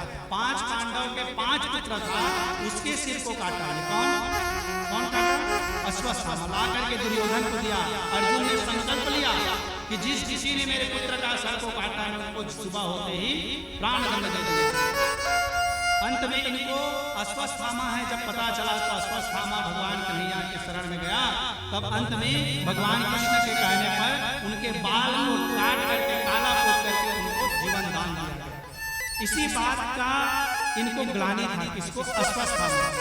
अश्वत्थामा ने यही बात का बैर रखते हुए अंत में वही उत्तरा के गर्भ में जो बालक था उनको नष्ट करने के लिए ब्रह्मास्त्र को छोड़ा। क्यों छोड़ा? क्योंकि पांडव का तो अब वंश समाप्त हो चुका है। क्यों? अभिमन्यु मर चुका है और अभिमन्यु की जो पत्नी है वो गर्भ को धारण किए है और ये भी संतान नष्ट हो जाएगा तो पांडव वंश को चलाने वाला कोई नहीं रहेगा। इसलिए उन्होंने क्या किया? उनके गर्भ को नष्ट करने के लिए ब्रह्मास्त्र को भेजा और वहां पर उस ब्रह्मास्त्र जब गया तो उनकी रक्षा करने के लिए मेरे बिहारी जी खुद उत्तरा ने जब बिहारी जी को पुकारा तो बिहारी जी जाकर के उत्तरा के गर्भ की रक्षा की। ऐसे वो परीक्षित की रक्षा भगवान ने गर्भ में ही रक्षा की। और जब समय आया तो वही उत्तरा के गर्भ से वह जब बालक हुआ तो वो बालक जब आया इस धरती में तो वो भगवान को सब में देखने लगा। समझ आ रहे हैं? किस भगवान को देखने लगा? जिस भगवान ने उनकी गर्भ में रक्षा किया था वो भगवान कैसे यहाँ नहीं दिख रहा है? यहाँ सब लोग दिख रहे हैं लेकिन भगवान कहाँ? तो सभी में भगवान की परीक्षण किया। इस कारण से उस बालक का नाम पड़ गया क्या? क्या पड़ा? परीक्षित। प्रेम से बोलिए परीक्षित महाराज की जय हो। इसलिए उसका नाम क्या पड़ा? मतलब सब में भगवान का परीक्षण किया, इस कारण से उसका नाम पड़ गया परीक्षित। अब परीक्षित को कथा श्रवण क्यों करना पड़ा? तो एक समय की जब द्वापर युग की समाप्ति हुआ, भगवान कन्हैया हमारे धराधाम को छोड़ करके गए तो द्वापर युग चले गए। 4 युग हैं। कितने युग हैं? कितने युग हैं? सतयुग, त्रेता, द्वापर और कलयुग। सतयुग चले गए हैं। इसके बाद त्रेता आए, त्रेता में जानते हो राम जी आए। इसके बाद द्वापर में कृष्ण जी आए। अब जो चल रहा है वो कौन सा युग चल रहा है? जेमा हमन आए। कलयुग में हमन आए। तो द्वापर युग जब समाप्त हुआ भगवान धराधाम को छोड़ करके चले गए तो बताया गया पांडव ने भी अपने देह का त्याग कर दिया। 5 पांडव। अब हस्तिनापुर का राजा किसे बनाया? हस्तिनापुर का राजा कौन बना? परीक्षित। कौन बन गया राजा? अभी के जन्माचे कौन होकर वंश में परीक्षित बोला राजा बना दिया। एक दिन राजा परीक्षित था, आखेट के लेवर, शिकार के लेवर जंगल गए और जंगल खेली तो उस समय काजे की एक कलयुग के आगमन होने से, काकर आगमन होने से, द्वापर के समाप्ति और कलयुग का। तो राजा परीक्षित ने एक दिव्य दृश्य देखा। क्या दृश्य देखा? एक जो काला कलूठा आदमी था, ध्यान से सुनो, एक काला कलूठा आदमी, घनघोर काला, और वो काला कलूठा आदमी जो है किसको मार रहा है? बैल को मार रहा है। किसको मार रहा है? बैल। और बैल इतना मार रहा है, इतना मार रहा है, इतना मार रहा है कि बैल के 3 पैर टूट चुका है। बैल के कितने पैर टूट गए हैं? एक पैर में बैल खड़ा हुआ। कितने पैर में? एक पैर। कितने पैर में खड़ा है? ध्यान से सुनो, बिल्कुल गुड़ की बात बता रहा हूं, 5 मिनट की बात है। बैल कितने पैर में खड़ा है? कितने पैर में? एक पैर में। और उनके बगल में गाय माता जो है रो रही है। कौन रो रही है? गाय रो रही है। ये राजा परीक्षित, बच्चे लोगों को शांत करवाओ भैया थोड़ा थोड़ा। अरे बच्चे लोग,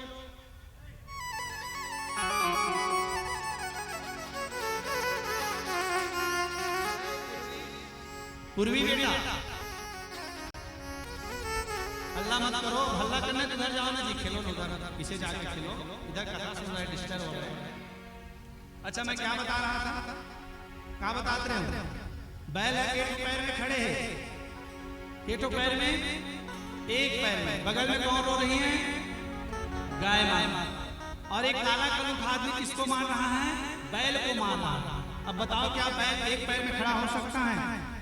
हो सकता है? नहीं। जाकर के पूछा राजा परीक्षित से, रहा नहीं गया। अरे आप कौन हो और बैल को क्यों मार रहे हो? इतने मार रहे हो कि 3 पैर टूट चुका है। तो व्यक्ति कहने लगा, मेरा नाम है भैया कलयुग। मेरा नाम क्या है? और ये बैल को मार रही है कौन है? तो बताया बैल जो है धर्म का प्रतीक। ध्यान देंगे, बैल किसका प्रतीक है? धर्म का प्रतीक है बैल। और ये जो 3 पैर टूटा है वो क्या है? जो 3 पैर टूटा है वो क्या है? जो 3 चरण टूटा है वो क्या है? तो 3 चरण जो टूटा है उनके बारे में बताया गया है। ये जो दया दान धर्म, जो 3 पैर टूटा वो क्या है? तप, पवित्रता और सत्य। ध्यान से सुनो, सत्य, पवित्रता और तप। कलयुग के 4 चरण। कलयुग के कितने चरण? कितने चरण? क्या क्या? पहला सत्य, दूसरा तप, और तीसरा पवित्रता, और चौथा दान। कितने चरण हैं? कितने चरण? क्या क्या? पहला सत्य, दूसरा तप, और तीसरा पवित्रता, और चौथा दान। ये 4 चरण कलयुग। तो 3 चरण टूटा है। क्या क्या? सत्य। क्या क्या टूटा है? सत्य, तप और पवित्रता। आज देखिए कलयुग में ऐसा कोई दुनिया में व्यक्ति नहीं है जो कभी असत्य नहीं बोला होगा, सत्य को बोलने वाला। इसलिए कलयुग में पहला पैर टूटा वो क्या है? समझ आ गया? दूसरा क्या? तप करने वाला तो व्यक्ति ही नहीं है। 1 घंटा बैठ के पूजा करने वाला व्यक्ति मैं नहीं देखे। 5 मिनट पूजा करा था, अगरबत्ती जलाता था, जय हनुमान ज्ञान गुण सागर, वो भाजन गए, हनुमान चालीसा चलते हैं, अगरबत्ती चलते हैं। कई जगह तो देखे हो मैं, हाँ बाथरूम में नहा हनुमान चालीसा पढ़ रहे हैं। ऐसी विडम्बना क्यों? तो न सत्य है और न तप है और न पवित्रता है। पवित्रता तो व्यक्ति में है ही नहीं।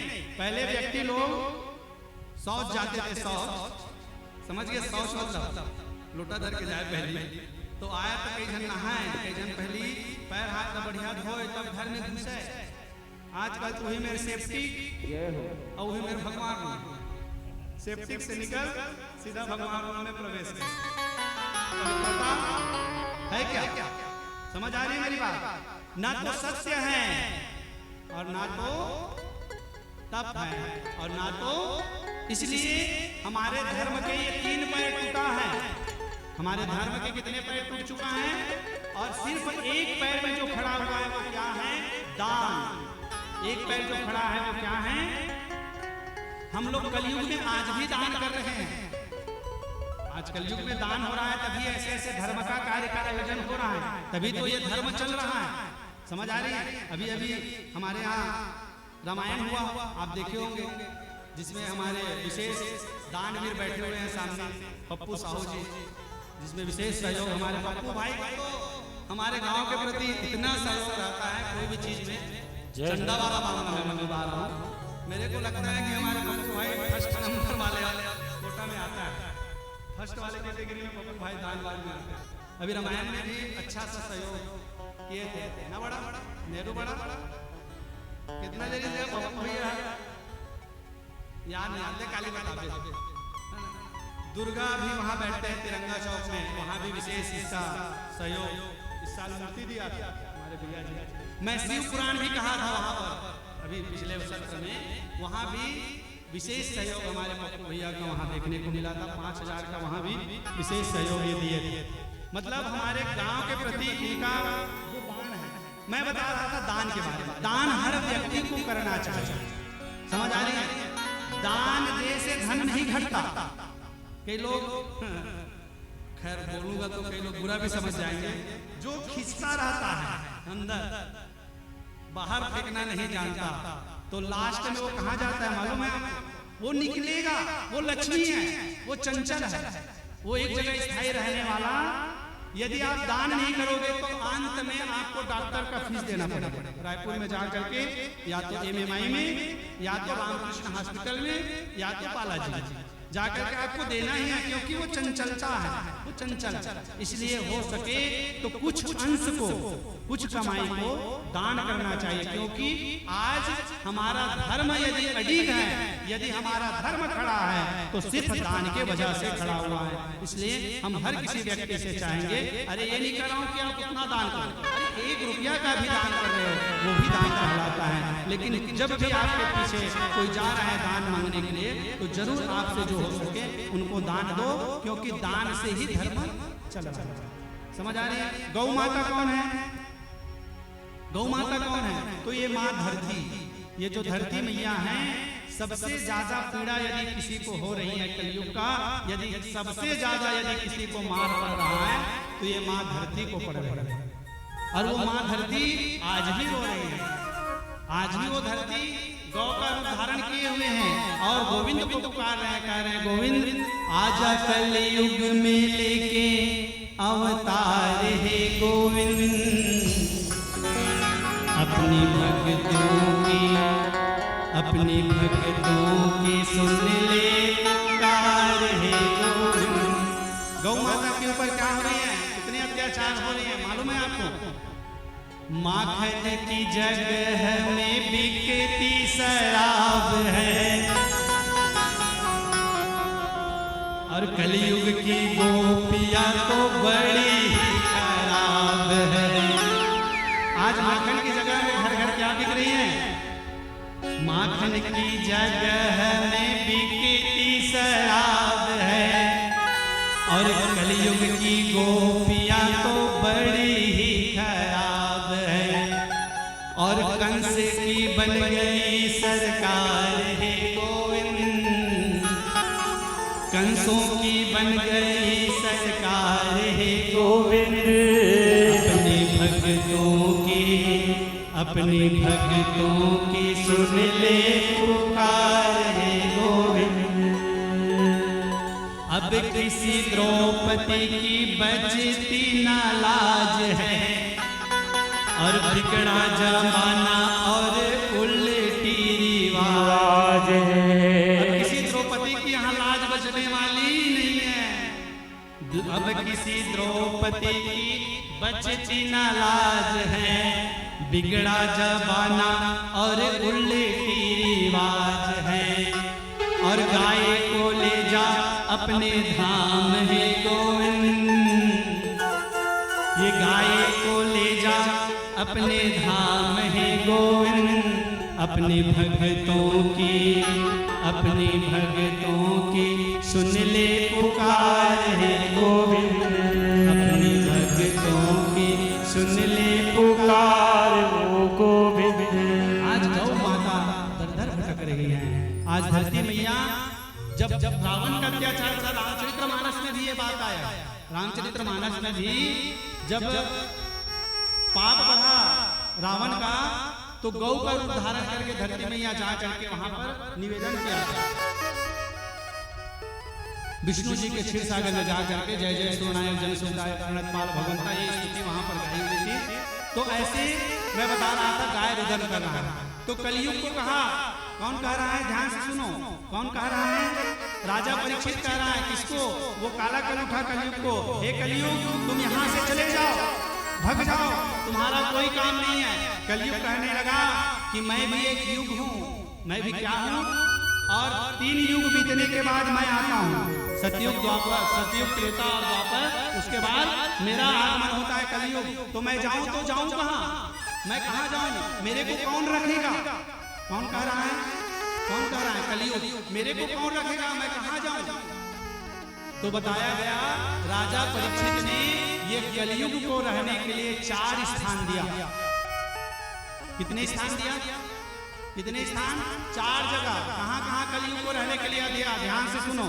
पहला जुआ। पहला कहाँ? हे कलयुग जा करके तुम जुए में निवास करो। दूसरा बताया शराब, जहाँ मंदिरालय है, जहाँ शराब पिया जाता है वहां जाकर निवास करो, दूसरा स्थान। तीसरा स्थान हिंसा, जहाँ जीव की हत्या की जाती है वहां जाकर निवास करो। चौथा पर स्त्री गमन, जहाँ पराई स्त्रियों के साथ गमन किया जाता है वहां जाकर के निवास करो। कितना स्थान मिला?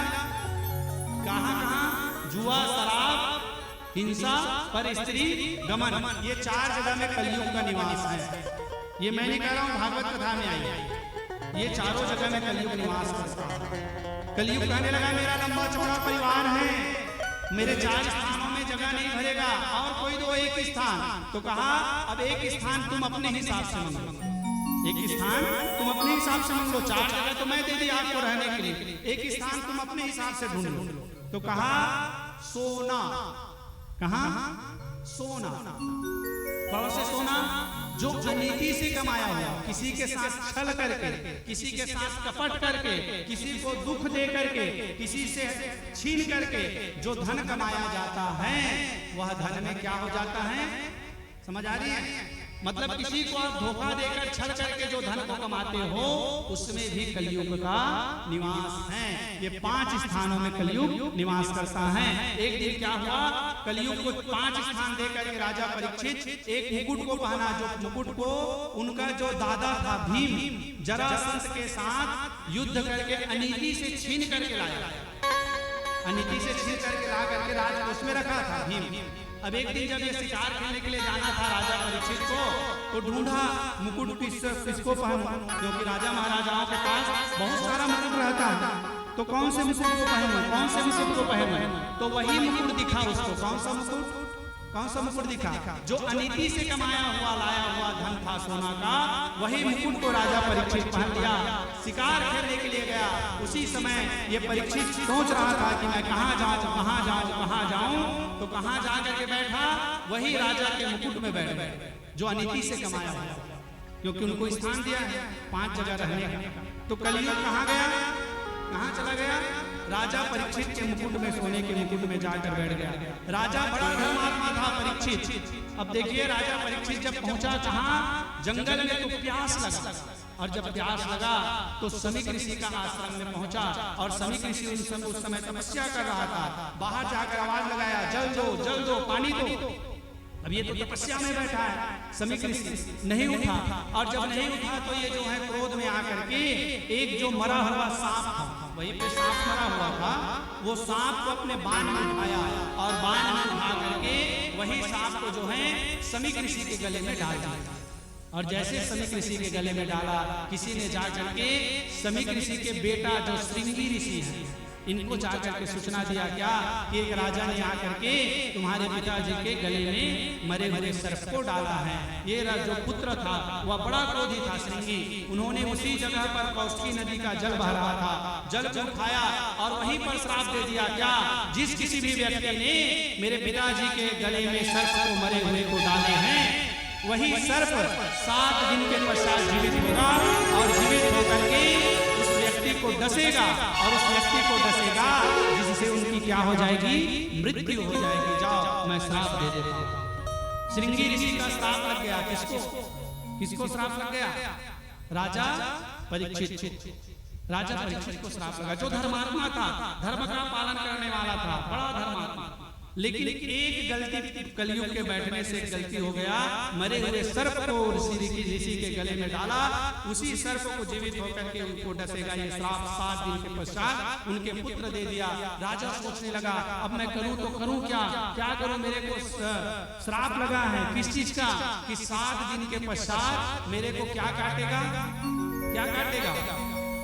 सर्प काटेगा, और सर्प के काटने से मेरी मृत्यु होगी, तो क्या मैं नरक हो जाऊंगा? राजा परीक्षित सोच रहा है।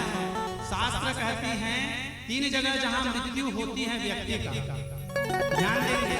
पहला बताया सर्प के काटने से, दूसरा बताया जल में डूबने से, और तीसरा जो स्त्री के हाथों से, नारी के हाथों से जिसकी मृत्यु होती है उस व्यक्ति का उद्धार बड़ा मुश्किल में होता है। तो ये सोच रहा है मेरा मृत्यु कैसे होगा, सर्प के काटने से, तो क्या मेरा उद्धार होगा? तो सबको पूछने लगा कि मेरा उद्धार कैसे होगा, मेरा उद्धार कैसे होगा। सभी ने कहा आप जाइए कहाँ, हरिद्वार। कहाँ जाने को कहा? सुखदेव जी राजा परीक्षित को कहाँ जाने कहा? आप जाओ हरिद्वार। क्यों? क्योंकि हरिद्वार में सुखदेव महाराज जो हैं रोज जो है गंगा में स्नान करने के लिए आते हैं। हरिद्वार में क्या बह रही है? कौन कौन गए हैं? कोई गए क्या हरिद्वार? यहाँ से आप सब गए होंगे, नहीं गए होगा या हमारी दीदी एक जन तो हरिद्वार हम तो गए रहे हैं दीदी घर ऋषिकेश में नबिया। तो वहां क्या बह रही है? तेने क्या है क्या राव जी जाबे निकाल हरिद्वार जाके देखो, गंगा आज भी वहां पर बह रही है।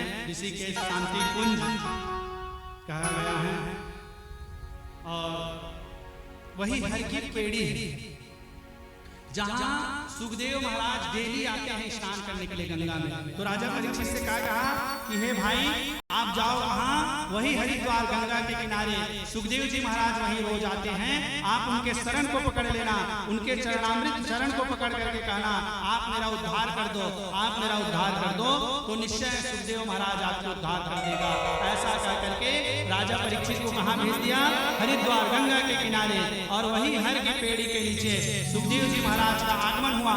और जैसे सुखदेव जी महाराज का आगमन हुआ, राजा परीक्षित दंडवत जो है सुखदेव जी मुनि के पैरों में गिर गया, और पैर में गिर करके कहने लगा गुरुदेव पाहि माम गुरुजी मेरी रक्षा करो, मेरी रक्षा करो, मेरी रक्षा करो। सुखदेव जी महाराज ने राजा परीक्षित को उठाया, और राजा परीक्षित को उठाकर कहने लगा बोलिए परीक्षित क्या हुआ? कहने लगा गुरुजी मेरी मृत्यु 7 दिन के पश्चात है, 7 दिन के पश्चात मेरे को सर्प के कटने से मृत्यु होगी। तो हे प्रभु आप मेरे को मुक्ति का साधन बनाओ, मेरे को मरने का डर नहीं है। सुखदेव जी से कह रहा है परीक्षित मेरे को मरने का डर नहीं है, मेरे को डर किस चीज से है? मेरी मृत्यु किससे होगी? सर्प के काटने से। तो क्या सर्प के काटने से मेरी मुक्ति होगी कि नहीं होगी? ये चीज का मेरे को डर है, इसलिए प्रभु मेरा उद्धार करो, मेरी कृपा करो। सुखदेव जी महाराज के जैसे चरण में गिरा, सुखदेव जी कहने लगा कि हे राजा परीक्षित मेरे पास एक दिव्य कथा है, एक दिव्य पुराण है, और मैं उनको वाचन करने के लिए सोच ही रहा हूँ। कोई अच्छा सा श्रोता मिले, जन कल्याण की जब बात आए, मेरे पिताजी ने कहा है तब यह कथा को आप वाचन करोगे, ऐसा ऐसा करके मेरे को कहे हैं।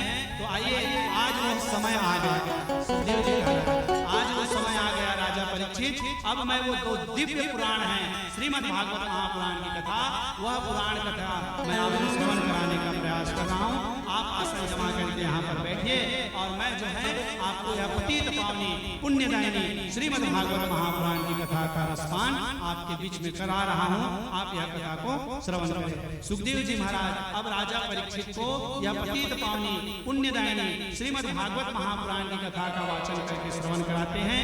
परीक्षित जी महाराज सुखदेव जी से प्रश्न करते हैं, और उस प्रश्न का उत्तर सुखदेव जी महाराज राजा परीक्षित को देते हैं। यही कथा अब हम कल से यहाँ से प्रारंभ करेंगे। आज की कथा को हम यही सुखदेव और परीक्षित तक पहुंचा कर कथा को विराम कर रहे हैं। कल सुखदेव जी महाराज भगवान के 24 अवतार कैसे हुआ इनकी कथा बताते हुए सृष्टि वर्णन की कथा बताएगा, और कल अंतिम बेला में फिर हम सती चरित्र की कथा बताते हुए शिव पार्वती का विवाह करते हुए कल की कथा विराम होगी। तो कल की कथा में आप और अधिक से अधिक संख्या में आए। आज समय 9 बजने वाले हैं, आप इतने समय तक आप समय दिए, इसलिए आप सबको विशेष दिल से धन्यवाद ज्ञापित हम करते हैं। इतने रात्रि तक आप बैठ कर के कथा को श्रवण कर रहे हैं, तो आप कल ठीक फिर समय के अनुसार कल पहुंचेंगे। कल की कथा 2 बजे हमारे संगीत वाले भाई लोग आ जाएंगे, और मेरे को जितना समय आएंगे ले जाने के लिए भैया जी लोग, मैं भी आ जाऊंगा, आप लोग पर हैं। जितना समय आओगे 2 बजे संगीत वाले आ जाएंगे, 2:30 बजे तक मेरे को भी आप लोग आने का प्रयास करें, और फिर 2:30 बजे 3 बजे से कथा प्रारंभ करेंगे। तो आइए, आप जितने आए हैं सबका दिल से आभार व्यक्त करते हुए आज की कथा को हम यही विराम करते हैं। कल फिर पुनः मिलेंगे समय के अनुसार। कल की मैं रूपरेखा बता देता हूँ थोड़ा सा परीक्षित महाराज लोगों को, आयोजक बंधु लोगों को। कल सुबह 7 बजे पाठ किया जाएगा, श्रीमद् भागवत महापुराण का डेली पाठ संस्कृत में यहाँ से वाचन कराया जाएगा, और 9 बजे तक आपको पूजन में तैयार होना है। यजमान लोग